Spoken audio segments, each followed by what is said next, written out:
Hello everyone, मेरा नाम रोशन कुमार है और मैंने अपना डिप्लोमा आरटीसी आईटी और मांझी से किया है।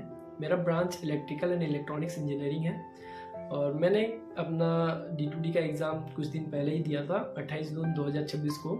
और कुछ दिन पहले ही मेरा रिज़ल्ट आया है और मैंने CML रैंक 29 हासिल किया है। तो मैं आज आपको बताऊंगा अपना D2D प्रिपरेशन जर्नी के बारे में। तो सबसे पहले मैं थैंक यू बोलूँगा पवन सर को, क्योंकि 29 CML रैंक लाने के पीछे का सबसे बड़ा योगदान हमारे पवन सर का है। जब मैं 5th सेम में था तो मुझे D2D एग्ज़ाम के बारे में पता चला, तो मैं ऑनलाइन जो इंटरनेट होते हैं मैं उसमें काफ़ी सर्च किया D2D के बारे में। तो उसमें पता चला कि सिलेबस में फिजिक्स केमिस्ट्री मैथ होते हैं। तो मुझे लगा कि एक प्रॉपर गाइडेंस, एक प्रॉपर टीचर की आवश्यकता है। तो मैंने सोशल मीडिया में पवन सर से मिला और काफ़ी जो मेरे डाउट थे पवन सर एक दिन बात किए मेरे से और मेरे सारे डाउट क्लियर हो गए। फिर मैंने सर से डेमो क्लास किया और डेमो क्लास में मुझे इतना तो पता चल ही गया कि यदि मुझे D2D में अच्छे रैंक लाने हैं तो मुझे पवन सर से ही क्लास करने होंगे। तो मैंने कुछ दिन बाद पवन सर से ऑनलाइन क्लास परचेज कर लिया। उसके बाद मैं डेली पवन सर का ऑनलाइन क्लास करता गया। मैंने सर का गाइडेंस डेली फॉलो करता गया। सबसे मेन रोल मेरा 29 CML रैंक लाने का पीछे सर का गाइडेंस है। सर ने मुझे पढ़ाने के साथ साथ अच्छे गाइडेंस दिए हैं कि कैसे डिस्ट्रैक्शन से दूर होना है, क्या चीज़ आपको प्रिपरेशन जर्नी में नहीं करना है, वो सर ने हमें काफ़ी अच्छे से समझाया है।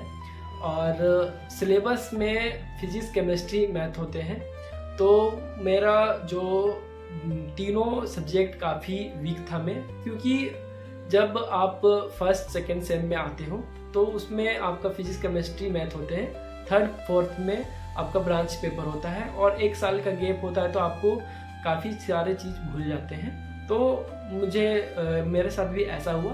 तो फिर मैंने सर से डेली क्लास करता गया। तो जो मेरे डाउट थे, मेरे सिलेबस अच्छे से मुझे समझ में आने लगे, अच्छे से मेरे डाउट क्लियर होते गए और मैंने सर का ऑनलाइन क्लास डेली करता गया। मैं किसी दिन भी क्लास को अब नहीं छोड़ता था।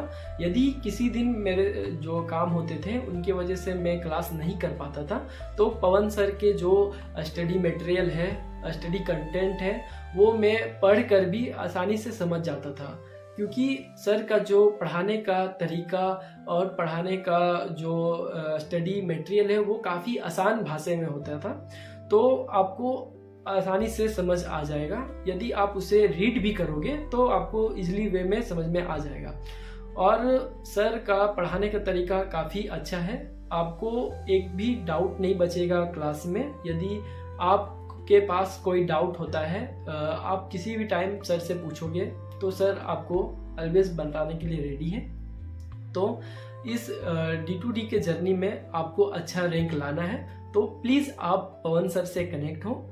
और मैं यही अपने जूनियर से कहूँगा, प्लीज़ यदि आपको अपना D2D का रैंक अच्छा लाना है तो आप पवन सर से जुड़ें और आप पवन सर का गाइडेंस को डेली फॉलो करते जाएं। सर का सबसे बढ़िया एक गाइडेंस था कि आपको जो डेली का कंटेंट मिले उसे डेली वे में करते जाएं। मैंने उसे सबसे प्रायोरिटी में रखा और जो मुझे डेली कंटेंट मिलते थे सर से वो मैं डेली प्रैक्टिस रिवीजन करता गया और मैंने 29 रैंक हासिल किया। और मैं भी अपने जूनियर से कहूँगा कि आप डिसिप्लिन, कंसिस्टेंसी के साथ रहें, डिस्ट्रैक्शन से दूर रहें और ये आपको काफ़ी मदद करेंगे D2D में। और सबसे बड़ा मेन रोल रहेगा पवन सर का, क्योंकि सर जो सारे कंटेंट पढ़ाते हैं वो काफ़ी अच्छे होते हैं, अच्छे तरीके से पढ़ाते हैं। तो मैं आपको यही कहूँगा, प्लीज़ पवन सर से आप कनेक्ट हों और अपना D2D का जर्नी अच्छा करें। तो once again thank you Pavan sir.